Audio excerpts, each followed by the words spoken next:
Mr. Speaker, this year we tabled the largest budget in our history, larger than the 5 budgets combined in 2020 to fight COVID. And not surprisingly, we also have a record number of members participating in this debate. And I thank everyone who has spoken and supported the budget. I would like to start by sharing with members something I say at all budget dialogues I have attended so far, and that is, please do not look at any one budget in isolation, because it's not possible for any single budget to be all-encompassing. So if your favorite item is not mentioned in this year's budget, it does not mean that it has been overlooked or ignored, because every budget builds on the last and lays the framework and groundwork for the next. Indeed, in the debate, several members highlighted that suggestions and points they raised on AI in previous years were taken up this year, in this year's budget. So that's the spirit in which we craft and design every budget. And on that note, I've listened carefully to the many thoughtful suggestions that have been shared in the last few days. Even in the occasions when I've not been in this chamber, I've read your speeches. We will study your suggestions and give them due consideration. And maybe in a few budgets from now, some of these suggestions will be highlighted thereafter. Sir, I will not be able to address every point raised today. The program-specific questions will be taken up during the Committee of Supply debates. For my response, I will focus on 3 broad issues that have been highlighted. First, how will we secure continued economic success and good jobs for Singaporeans in a changed world?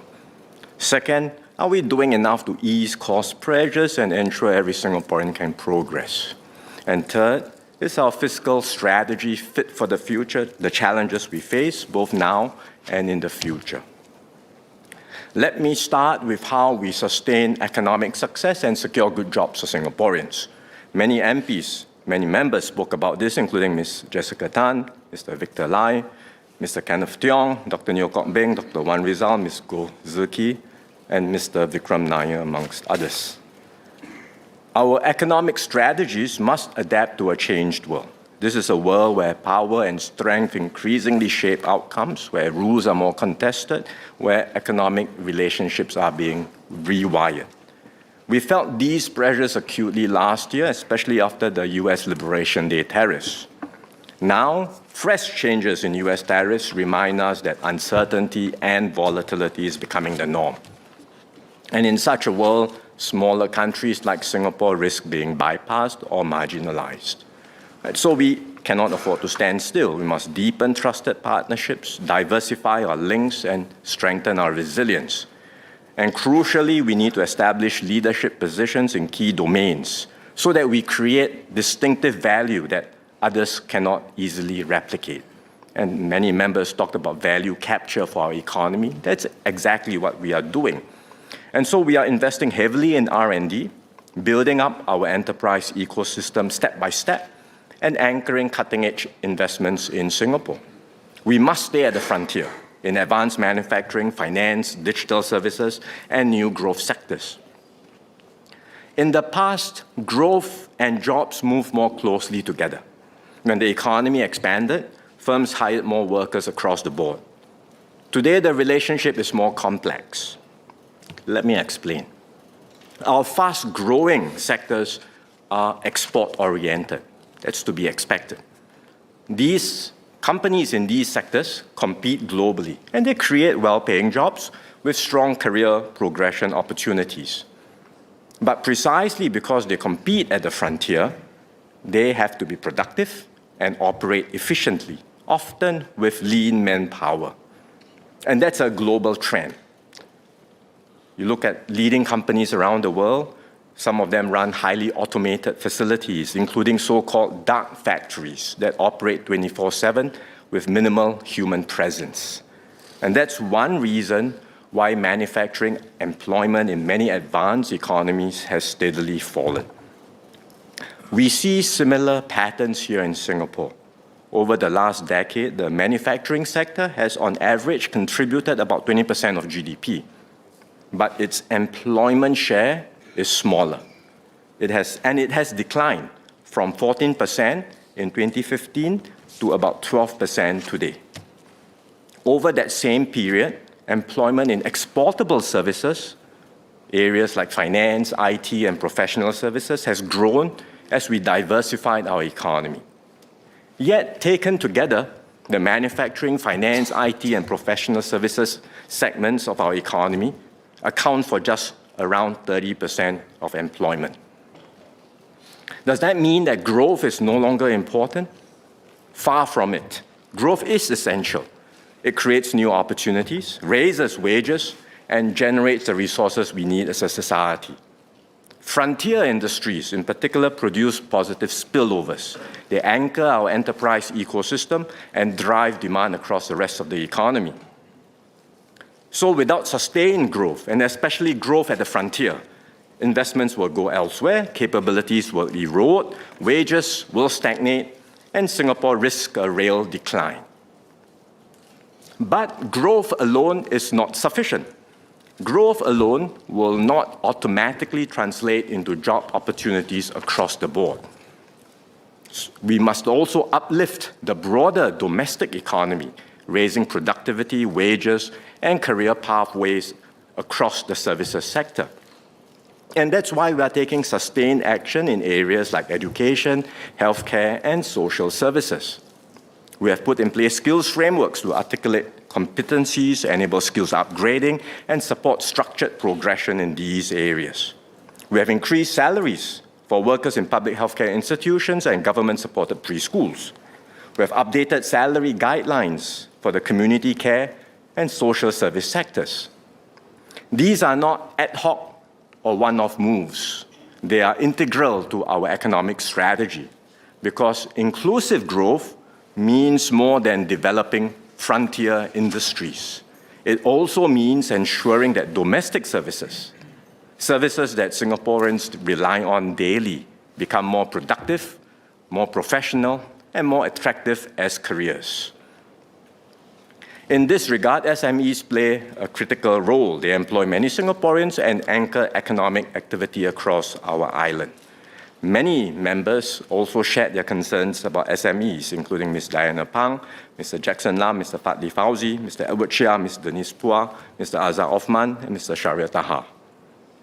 In particular, the two SME segments under greater pressure are retail and F&B, food and beverage.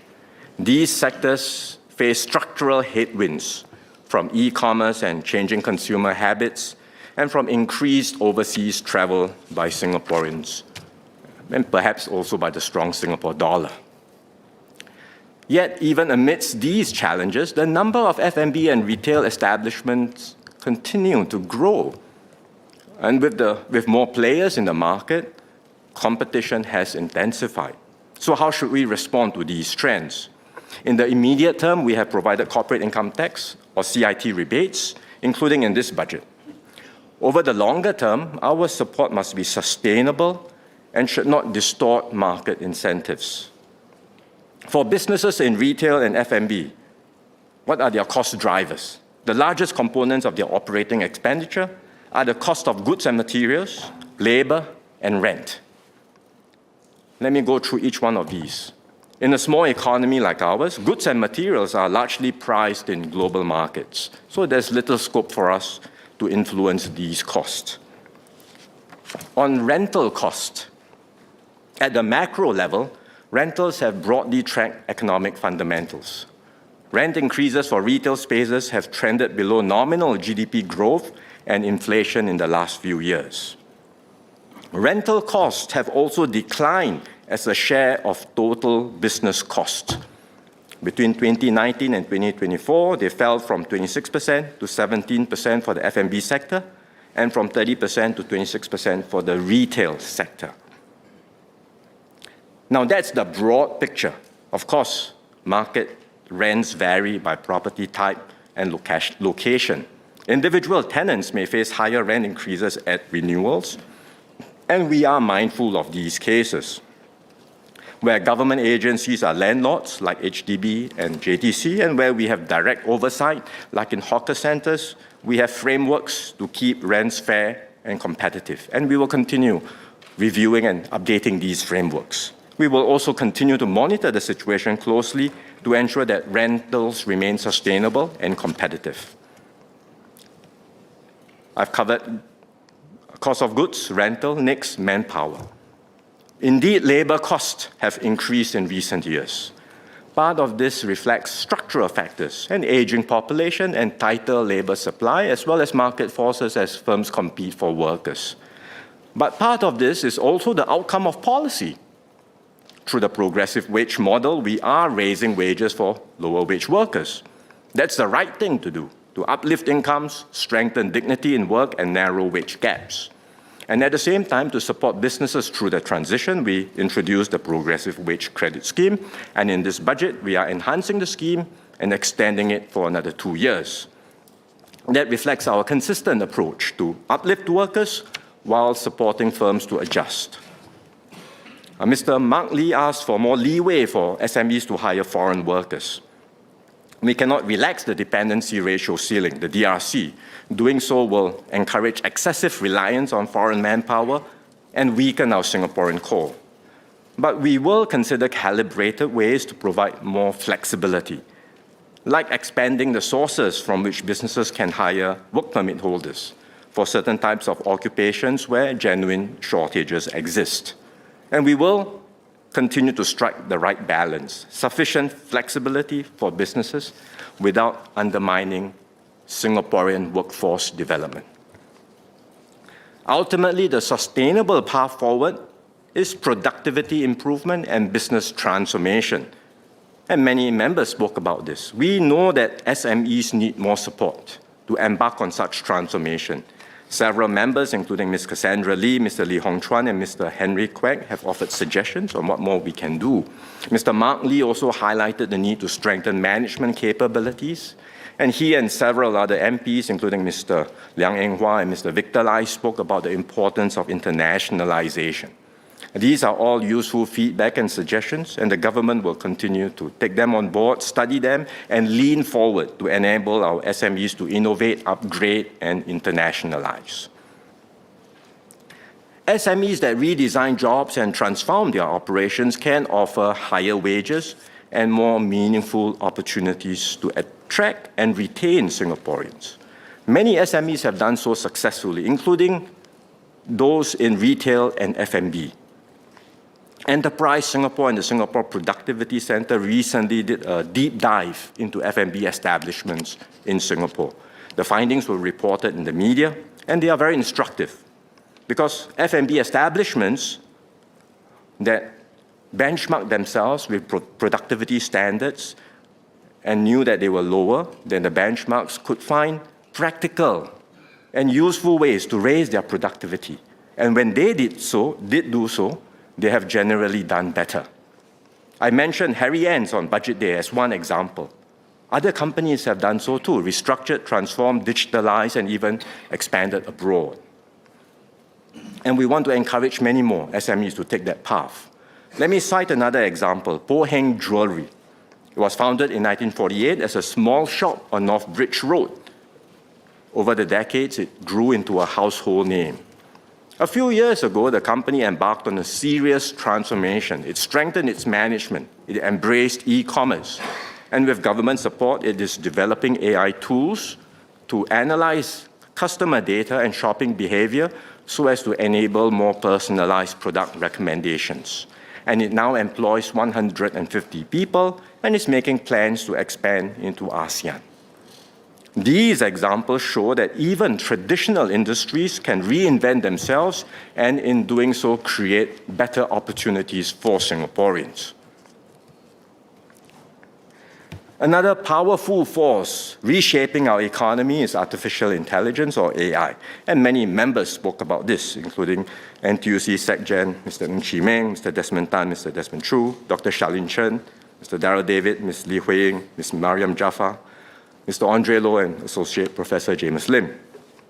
Many also shared about the anxieties that workers and fresh graduates are feeling. These concerns are real, and we must and we will take them seriously. Historically, every major technological wave has displaced some jobs, but also created new ones. Computers displaced stenographers and typists, but created new professions in ICT, in finance and services. And over time, productivity gains expanded opportunities for workers. Indeed, what we have seen in Singapore so far is that AI can augment jobs and help workers achieve more, even as it automates certain tasks. Take the example of Ms. Angeline Tan, who works at Nanyang Incorporated, a local event infrastructure company. Her company adopted an AI chatbot to handle customer inquiries. Instead of being displaced, she stepped up. She became a chatbot manager, assuming responsibility for auditing the system's responses and ensuring its accuracy. But she did not stop there. She upgraded her skills further. And today, she is an AI tech lead in the company, overseeing the implementation of AI tools, improving workflows, and taking on more creative responsibilities. And that's the pathway we want to encourage, workers moving up the value chain. AI can also make our workplaces more inclusive. Robots can handle physically demanding tasks. For example, they can support seniors and persons with disabilities. Ms. Denise Pua, Mr. Sharil Taha spoke about this, and we will step up efforts in this area too. These are not theoretical possibilities. They are already happening today. And for now, our labor market remains resilient. The proportion of permanent employees has risen to a record high of nearly 91%, with gains across most sectors. Vacancies continue to outnumber job seekers, and over 40% of openings are entry-level BMET roles, indicating still healthy demand for young graduates. So, thus far, the evidence does not point to widespread displacement. But as many members have highlighted, there are emerging pressures, and we recognize that. We cannot rely only on today's data. We must prepare for tomorrow. And I mentioned earlier that the historical experience with major technological waves is that ultimately more jobs are created than lost. That has been so in the past, but there is no economic law that says this will always happen or that this will happen in the future. Indeed, many are concerned that this time may be different because AI is more powerful, advancing faster, and affecting a wider range of occupations. And many members raised important concerns. For example, that companies may lean too heavily on AI and invest less in worker training, that more workers could be displaced and the older ones will find it harder to re-enter the workforce, and that entry-level jobs, the first rung of career ladders, may be hollowed out. We are alert to these risks, and we will act early to prevent such outcomes from taking hold in Singapore. We will invest more deliberately and more systematically in our people. In that regard, I agree with NTUC Secretary General's Mr. Ng Chee Meng's 3 calls to empower every worker to be AI-ready, to strengthen support and safeguards for workers, and to strengthen the labor movement's ability to protect and uplift PMEs. We will work closely with our tripartite partners, especially NTUC, to realize these shared goals.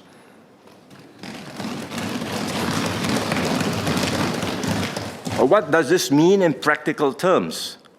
For example, as we develop champions of AI and implement our national AI missions, we will not only just help companies transform, we will capture value in Singapore, we will pay close attention to how these companies apply AI, and importantly, guide them to use AI to enhance human skills and expertise. Take aviation maintenance. Machines and AI can perform many functions, but skilled technicians remain essential, and AI can help them make better diagnosis and perform their work more cost-effectively. Achieving all this will not be easy. Every sector is different, and how they use AI and the impact on workers in each sector will vary. And that's why we are coordinating all of these efforts through the National AI Council, aligning industry transformation and workforce upgrading to ensure that AI uplifts our workers That is our assurance. And that's why our strategy going ahead is clear. We will not have jobless growth in Singapore. We will exploit AI to grow the economy, and we will ensure that growth translates into good jobs and better wages. That's how we give every Singaporean confidence to progress in the future.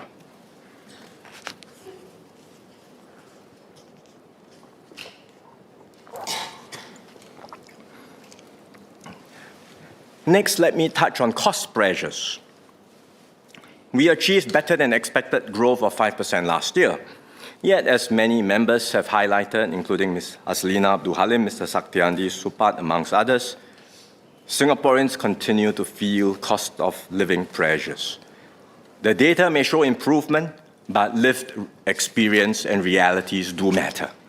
So the question is this: what more must we do to ease cost pressures and ensure every Singaporean can continue to progress?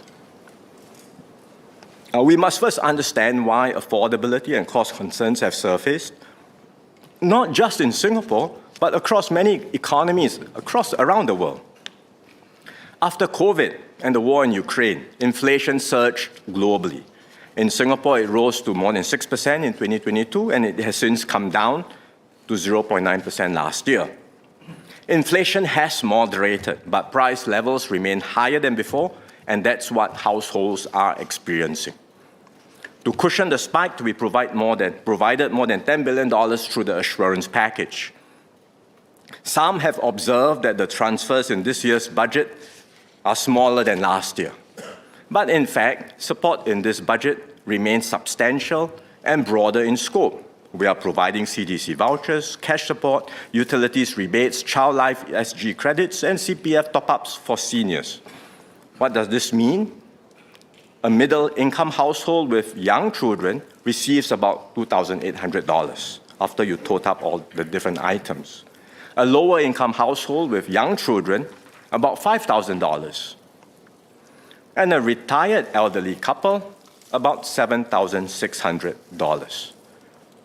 Essentially, we give more to those with greater needs, and we give more to seniors, especially our retirees, as they are not working and have to cope with higher prices on fixed incomes. These are meaningful sums, and they are on top of substantial, broad-based subsidies for essentials like education, healthcare, and housing, as well as targeted support for lower-income families and workers. Mr. Louis Chua said that the government's primary response has been to rely on one-off and ad hoc handouts. He said that last year I had clarified the matter then, but regrettably he has repeated this false claim again this year. Because the facts are, only about 5% of our overall budget is for one-off measures. That was so in FY 2025, and it is so in FY 2026. The remaining 95%, the overwhelming share, is for longer-term and structural schemes. And in this budget, we enhanced preschool and student care subsidies, as well as Comlink Plus to support families with children. Total social spending has increased this year. It has not gone down. We are providing more help for Singaporeans. And our approach is not just to cushion the costs, because the durable solution to cost pressures is steady, sustainable wage increases. And Mr. Sean Low highlighted concerns that a decreasing proportion of Singaporeans benefit from economic growth. He highlighted the concerns among seniors. And indeed, one group that will face greater impact is retirees, because they are not working. And that's why we provide more for them in the budget. But when we look at data at both the household and the individual worker levels, household and workers, in fact, incomes have risen faster than inflation over the past decades across the entire income distribution. So real incomes have gone up for both households and for workers across the entire income distribution. We also look at household expenditures. Spending has increased in dollar terms, but expenditure as a share of income, that has either remained stable or fallen across the income distribution as well. meaning Singaporeans generally are spending less as a share of their incomes, even if their expending has gone up in dollar terms. In particular, the share of household income spent on essentials like food, public transport, and education has declined across all income quintiles. There is one exception, and that is healthcare. Singaporeans are spending a larger share of their income on healthcare and health insurance. That reflects our rapidly aging population, because as you get older, you will tend to spend more on healthcare. And that's why we provide significant and growing subsidies for healthcare services and for our national health insurance premiums.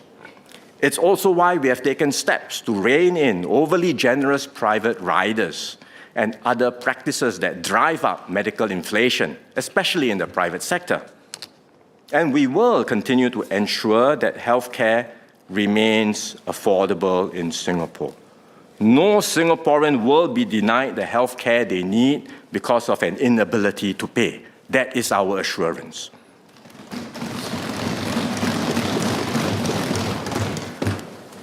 Another reason for concerns about cost is that inflation for some frequently consumed services, especially F&B, has risen faster than general inflation. Now, food consumption may form a smaller share of income, which I mentioned just now, but we experience the higher prices each time we order something or we dine out, and the psychological impact is immediate and visible. The domestic services, be it healthcare or F&B, are labor-intensive. We want wages for Singaporeans in these sectors to rise. But when wages rise, costs also increase. And that's the fundamental tension every economy must manage. Some countries choose to suppress service wages to keep prices low. But then this traps a segment of workers in low-paying jobs. That's not what we want to do. Others, like the European economies, have taken a different path. Wages in the services sector are high. You go to any European country, you will know they are paid very well. But that leads to higher prices overall and a heavier cost burden, which in turn has to be supported by a larger welfare state, financed by taxpayers. There's no free lunch. Someone's got to pay this.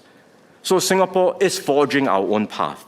We pursue broad-based wage growth, but wage increases have to be supported by skills upgrading and productivity improvements.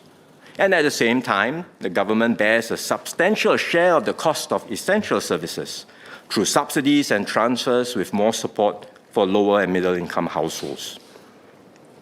Overall, this balance has delivered good and affordable services to Singaporeans at a sustainable cost. But we know that this is still a work in progress. The macro data may be reassuring, but as many members have highlighted, the lived realities differ from household to household, and the circumstances will vary for specific segments. Different families face different pressure points. For example, there are larger families with more children, and they will face greater cost burdens, as Mr. Pritam Singh and Mr. David Ho have highlighted. Mr. Singh suggested adjusting the CDC vouchers. That could be one way to help them, but we will continue to explore other measures to help those with larger families. There are also families caring for seniors or children, and especially those sandwiched with both. Ms. Yeo Wan Ling, Ms. Jessica Tan, Ms. Nadia Samdin highlighted their concerns. And in fact, we already provide more for them in the budget, in every budget, including in this year's budget. There are families with members who have special needs. Professor Kenneth Poon and Ms. Haslina Abdul Halim highlighted their concerns. And caregivers too need to be supported, as Mr. Tsai Ying-cho and Ms. Herting Ru highlighted. In recent budgets, including this one, we have strengthened support for all of these groups, and we will continue to do so, and will consider the suggestions that members have made. Targeted support for targeted specific groups requires means testing. And we use different indicators to means test. The two key ones are the annual value of dwellings, or AV, and per capita household income, or PCHI. quite a number of members in this debate, including Mr. Alexio, Ms. Jessica Tan, Mr. Gerald Giam, Ms. Sylvia Lim just now, Mr. Edward Chia suggested reviewing these indicators. I suppose if we were to take a step back, most of us would agree that support should be given to households with less income and less wealth. No one would dispute that. How to measure income and wealth is the challenge. AV and PCHI are practical and effective indicators, but no measure is perfect, and we will continue refining our criteria, especially when it comes to support for seniors. The cost pressures can also feel sharper due to inequality. Because of inequality, comparisons intensify and social stresses grow. Encouragingly, in Singapore, income inequality has narrowed compared to a decade ago. Lower and middle income workers have seen faster real income growth than those at the top. Without this inclusive growth, I have no doubt that the cost pressures that we are feeling on the ground would have been far worse. We have achieved good outcomes, but we will continue to press on. And in this budget, we are raising the local qualifying salary, as well as enhancing and extending the progressive wage credit scheme. Several members, Mr. Patrick Tay, Mr. Melvin Yong, Mr. Sanjeev Tiwari, suggested further steps to support lower wage and vulnerable workers. We will study your suggestions carefully, balancing wage increases with sustainable productivity improvements. We are also paying close attention to wealth inequality. We have begun publishing the data and will track this more systematically. But we are not starting from a weak base. Through housing grants, home ownership, and CPF top-ups, we enable lower-income households to accumulate assets in Singapore. Today, households in the lowest quintile have average net wealth of nearly $300,000. That's a meaningful foundation. Mr. Saktiandi and Associate Professor Terence Ho suggested additional asset-based transfers. I think someone called it a Singapore dividend, or other forms of putting together the measures that we do to help Singaporeans build assets. In fact, this is the approach that the government has long taken. We focus not just on income support, but on enabling Singaporeans to accumulate assets, because asset ownership gives families a concrete stake in our nation's success and allows them to share directly in Singapore's progress. We do this through a range of different mechanisms, like the Child Development Account, EduSave, Post-Secondary Education Account, through CPF and our housing policies, and most recently we introduced the ITE Progression Award, which incorporates an element of CPF top-ups. We will continue to strengthen pathways for Singaporeans to build savings and assets. We also have progressive taxes on wealth through our property and vehicle taxes, and we will continue to study ways to moderate excessive wealth concentration carefully and responsibly. But redistribution has its limits. It's very easy to say, let's tax the rich more. But capital and talent are mobile. And if we rely solely on ever higher taxes for this segment, eventually the broad middle will also have to shoulder the burden. And we risk undermining competitiveness, enterprise, and job creation.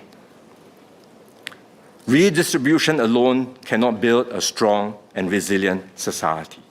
So our approach is balanced. We keep taxes moderate but progressive. We redistribute resources to those with greater needs, and we complement that with heavy investments in human capital, early childhood education, quality schooling, and tertiary education, as well as lifelong learning through Skills Future.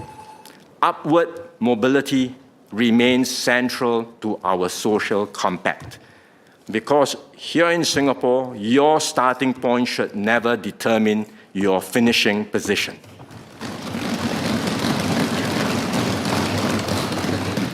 Several members also spoke about retirement.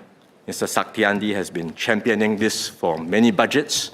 Ms. Polisan also mentioned this in the debate.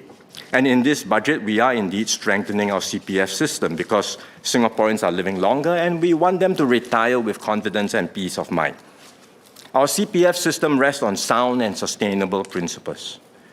Each member saves for his or her own retirement. But we do not leave individuals to fend for themselves.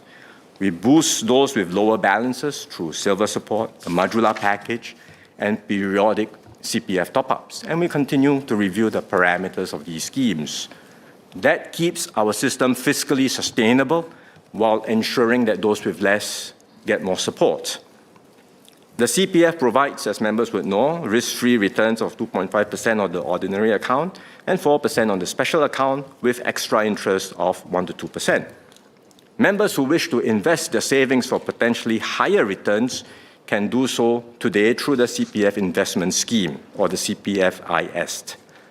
But the experience with the CPF-IS has been mixed.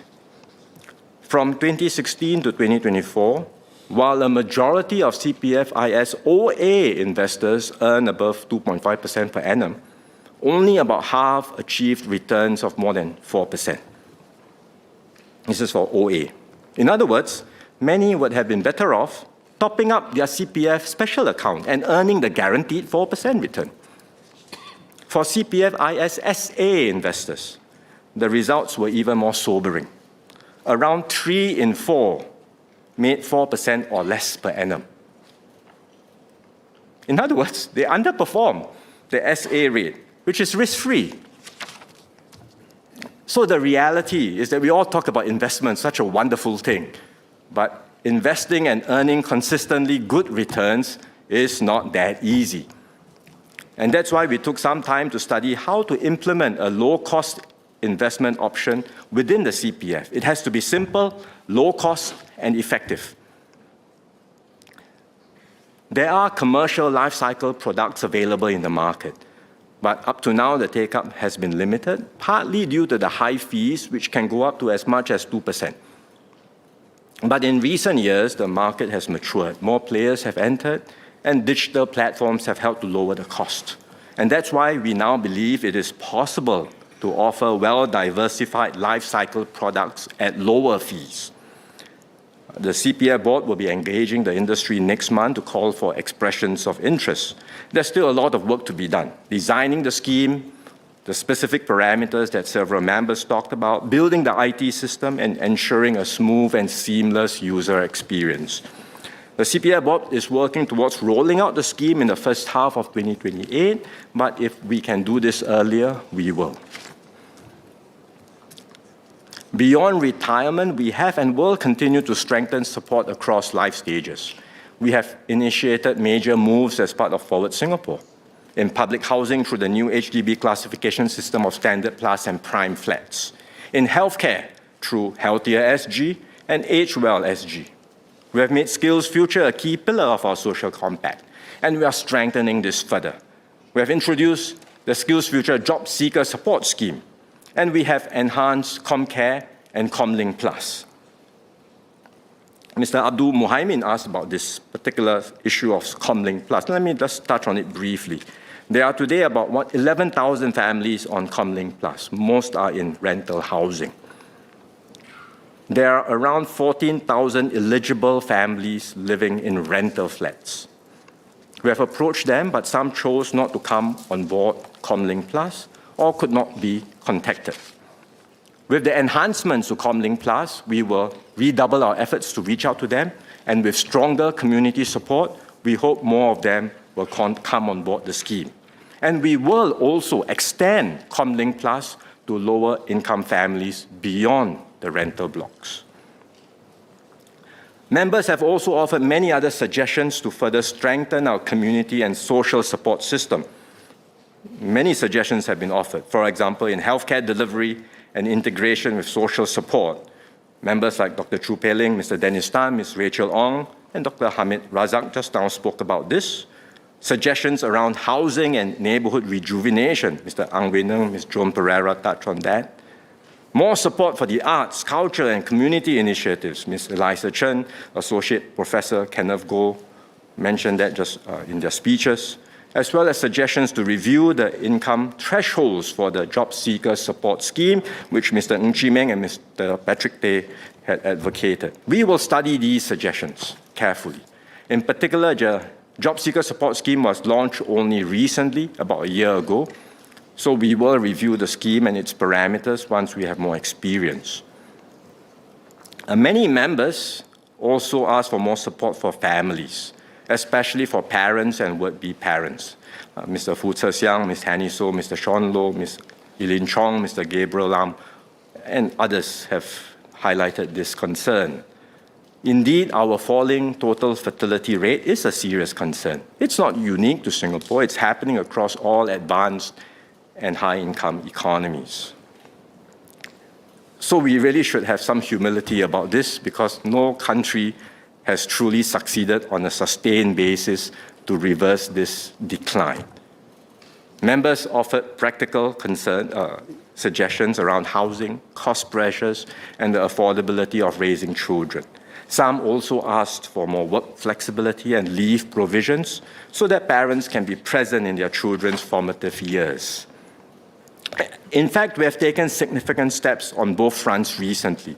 We have enhanced shared parental leave, and with the large family scheme, parents can receive now up to $48,000 for their third or fourth child, and even more for the fifth or subsequent child.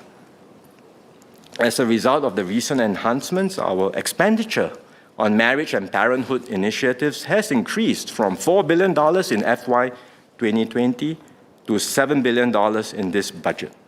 But we will not stop here. We have not given up. We will not give up.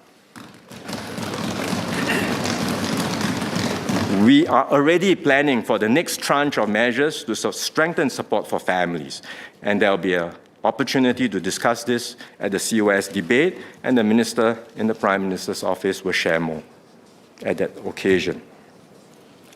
Sir, this government will continue to provide stronger assurance for Singaporeans at every stage of life.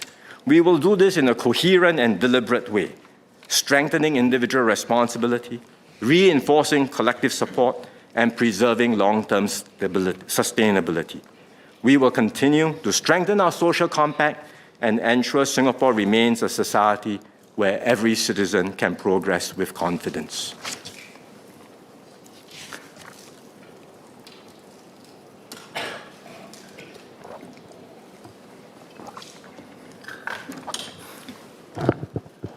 Let me move on to the third question. Is our fiscal strategy fit for immediate challenges, and is it positioning us well for the future? Let us look at the global context. Since the start of this decade, countries have been tested in ways few could have anticipated. Many advanced economies are now carrying record high levels of public debt. And as debt rises, so will borrowing costs.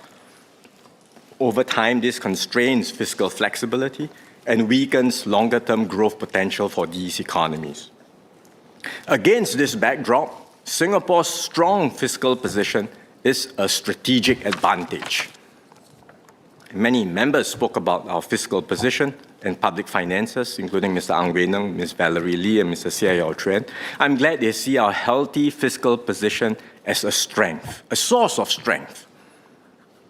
Given the surplus we've generated, 25 and in FY25 and also the ones that we expect in FY26, Mr. Gerald Giam had asked whether the GST hike should be re-evaluated.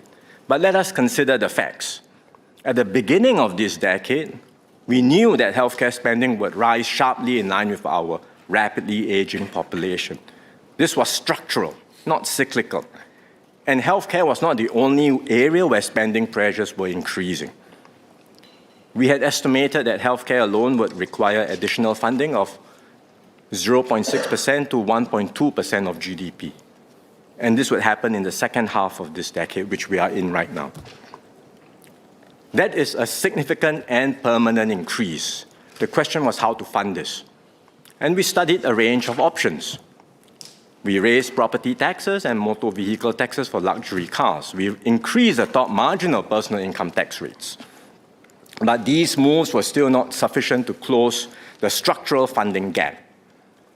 The Workers' Party had suggested raising the maximum net investment returns contribution, or NIRC, we can use in the annual budget from 50% to 60%. We did not agree with that proposal because the NIRC framework was carefully designed to safeguard intergenerational equity. If we increase the cap to 60%, that can ease immediate pressures, but it will weaken fiscal discipline, reduce our buffer for future shocks, and shift a heavier burden onto the next generation. And in the end, the GST was the only broad-based and sustainable option to fund rising healthcare needs while preserving our reserves framework. But even as we raised the GST, we also made sure we mitigated the impact on Singaporeans. We delayed the effective tax increase for the majority of Singaporean households by at least 5 years. We enhanced the permanent GST voucher to further defray the tax paid by lower and middle-income households. And after accounting for these measures, the majority of GST collections are and will continue to be from higher-income households, tourists, and foreigners. In other words, we secured stable funding for healthcare while cushioning the impact of the increase for most Singaporean households. Could we have relied instead on corporate income tax collections? But remember, back in 2022, when we made the decision on the GST, there was no sign that corporate income tax collections would rise so significantly. At that time, discussions on BEPS were still evolving. The eventual outcomes and their revenue implications were far from certain. It would not have been responsible to fund permanent healthcare commitments using revenue sources that were uncertain and can yet dry up. The corporate income tax collections only started rising towards the end of FY 2023 and have stayed elevated until now. This outcome was not anticipated. It was due to GDP growth outperforming expectations in 2024 and 2025, as well as better than expected contributions from multinational enterprises in a few key sectors. And this brings us to the issue of fiscal marksmanship. Mr. Alex Yam, Mr. Gerald Giam, Mr. Louis Chua, Mr. Seah Yew Tran touched on this. And we have debated this before in the House. It's perhaps my favorite topic because I've shared before I started work in MOF doing precisely this, fiscal projections. And as I've explained, our forecast deviations are within a reasonable range, comparable to other advanced economies. Within this range of variation, revenues in recent years have indeed come in above projections. Is that because we were overly conservative? The short answer is no. Our projections are prepared by MOF economists using the best available data at the start of each financial year, including GDP growth assumptions at that time. But for a small, open economy like Singapore, growth outcomes can diverge significantly from forecasts as global conditions evolve because we are so dependent on the external environment. Forecasting Singapore's GDP growth is like forecasting the world's GDP growth, which is very, very difficult to do. Likewise, revenues from property transactions or COE premiums are inherently difficult to predict. You can tell what the next year's property prices will be, what next year's COE premiums will fetch. It's very hard to do. In the case of COE, we increased the quotas, yet the premiums continue to rise with sustained demand. And that explains the increase in revenue from licenses and permits which Mr. Gerald Giam asked about. So forecasting in such an environment will never be exact. But I assure everyone in this House and Singaporeans that our approach has been and will be responsible and professional. A further insinuation is that the PAP government deliberately painted a doom and gloom picture for electoral advantage. But let's consider the facts and the context. After the US Liberation Day tariffs, there was widespread uncertainty across the world, not just in Singapore. At that time, how many analysts projected 5% growth for Singapore in 2025? I don't recall any. The reason why things did not turn out as badly as we feared was partly due to factors beyond our control, but also partly because of the decisive steps we took. DPM Gan Kim Yong and the team moved quickly, engaging the US to safeguard our core interests, deepening links with other countries, forging new agreements that sustain investor confidence. Our agencies, our businesses, and our workers adapted swiftly and worked tirelessly through a very uncertain period. Their efforts deserve recognition.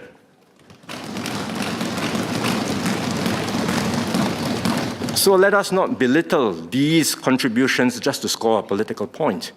The fact that we are in a better position today than our projections is something we should all welcome. It's good news for Singapore and Singaporeans.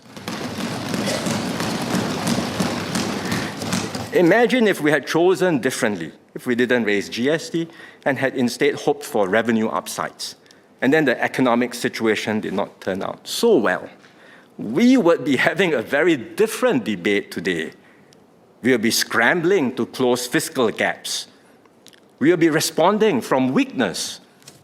But because we made the difficult yet responsible decision, because we chose responsibility over convenience, we are now in a position of strength. So, sir, we did not gamble with Singapore's future. We made the hard call, and that's why we can act with confidence today.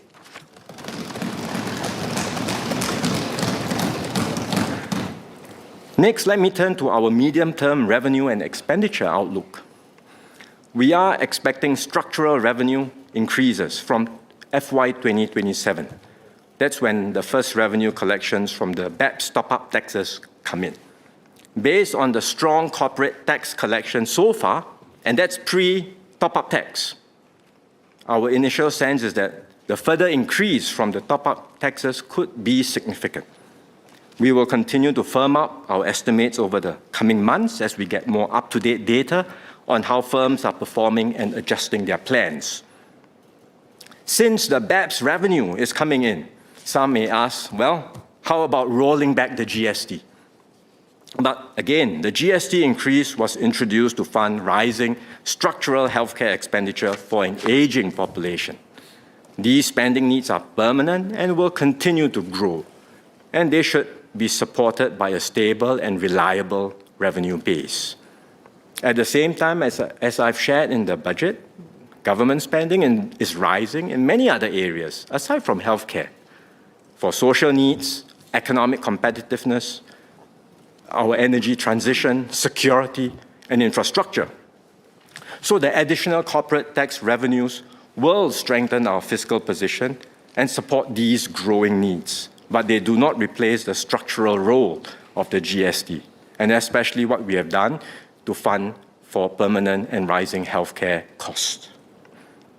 In fact, expenditure pressures are already evident. Take the example of defense spending. I mentioned that MINDEF's budget of 3% would be where it is for now, and that budget includes spending on cybersecurity by MINDEF and SCF, something that Mr. Giam asked about. But it does not include cybersecurity spending beyond MINDEF. And we do need to spend more on cybersecurity outside of the MINDEF family. MDDI and the Cybersecurity Agency, for example, will have to invest more. We will have to harden our critical information infrastructure, like our grids and our power system against cyber threats. And that's why I said in the budget that security spending will rise in the coming years. In short, our aim is not to run high surpluses for the rest of this term of government, something that Mr. Liang Eng Hua asked about. Our objective is a balanced budget over the term of government. And that's clear from our historical records. Mr. Seah Yew Tran very helpfully gave a speech yesterday outlining the historical data. And if you look at the past years, we've had balanced budgets in many years. Balanced meaning within a range of plus minus 0.5% of GDP in terms of the overall fiscal balance. We've had years of surpluses, we've had good years, but we've also had years of deficits. But on the whole, we plan for a balanced budget over the term of government. And if there are upsides on the revenue, if there are revenue upsides, when there are revenue upsides, we will deploy these to meet our growing needs. Mr. Sean Low suggested giving back surpluses above 2% of GDP to all Singaporeans. But in practice, we actually do not wait to cross a mechanical threshold like that. Whenever there are revenue upsides, we have shared some of the gains with Singaporeans. Last year, we used that to fund the SG60 package. This year, we channeled them towards CPF top-ups and the cost of living special payment. And we have also strengthened our national priorities by investing in our social support system, enhancing our connectivity, security, and economic resilience. For this FY 2026 budget, expenditure is at 18.4% of GDP. As I said just now, it's the largest budget on record. Earlier, MOF had projected that government spending could reach 20% of GDP by 2030. But if you look at the trends, since emerging from COVID, expenditure has been growing by an average of $10 billion every year, and we expect our needs to rise even more for the coming years in this term of government. So government spending is likely to exceed 20% of GDP well before 2030.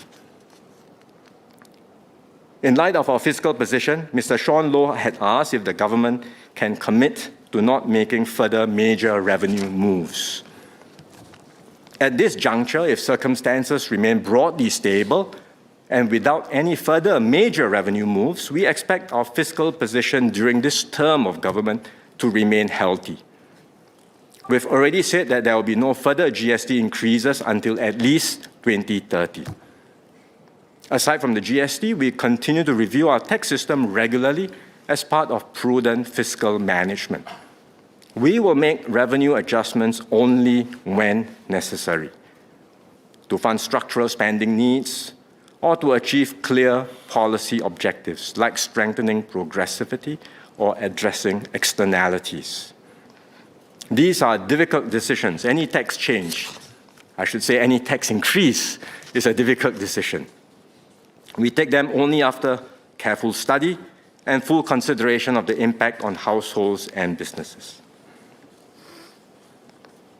MOF had earlier published medium-term fiscal projections up to 2030. With updated revenue and expenditure developments, these projections will need to be refreshed. So we will publish updated medium-term projections extending to 2035 by next year. But a word of caution is in order because in today's fast-changing world, assumptions can quickly become outdated. So the forward projections serve as a guide and will have to be continually updated. Ultimately, what matters most is maintaining fiscal discipline, together with the agility and nimbleness to respond swiftly as circumstances change.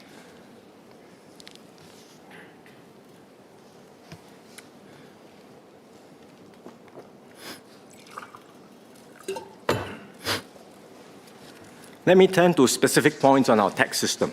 Ms. Diana Pang asked about the timing of the changes to the PATH rebate. We implemented the vehicle tax changes immediately to prevent a rush to market. That has long been our practice for property and motor vehicle-related taxes. The changes are announced and then applied immediately to ensure market stability and fairness. A number of questions has been raised on this particular issue, and MOT will address them separately. Mr. Saktiandi and Mr. Louis Chua shared their views on the personal income tax regime. When taken together with our progressive tax rates, tax reliefs and rebates, currently about 1 in 3 resident workers pay no personal income tax. Amongst those who do, about 8 in 10 have an effective tax rate of less than 6%. So we will consider these suggestions around the personal income tax as part of our regular fiscal reviews.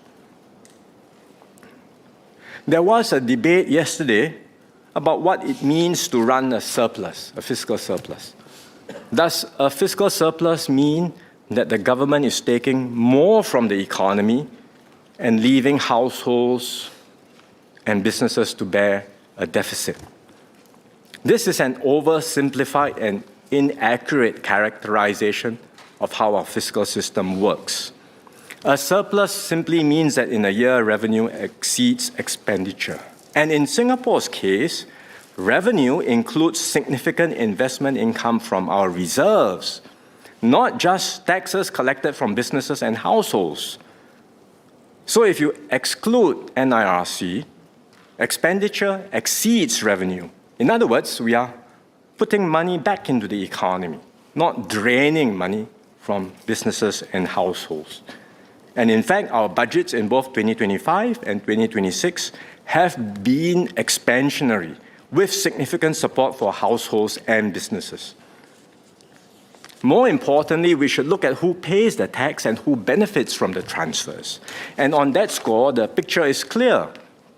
For every dollar of tax paid by the top quintile, they receive 20 cents in benefits. That's the top income quintile. Pay $1 in tax, you get 20 cents in benefits. In contrast, the middle quintile receives around $2 in benefits. $1 of tax, you get back more, $2 in benefits. And the bottom quintile gets $7 in benefits. In other words, those who have benefited more, those who are better able to contribute, are the ones who generally pay more in taxes. And we use that revenue to strengthen our social compact and provide greater support to those who need it most. So, Mr. Speaker, our fiscal system is fair, progressive, and sustainable. It is pro-worker, pro-enterprise, and pro-Singapore.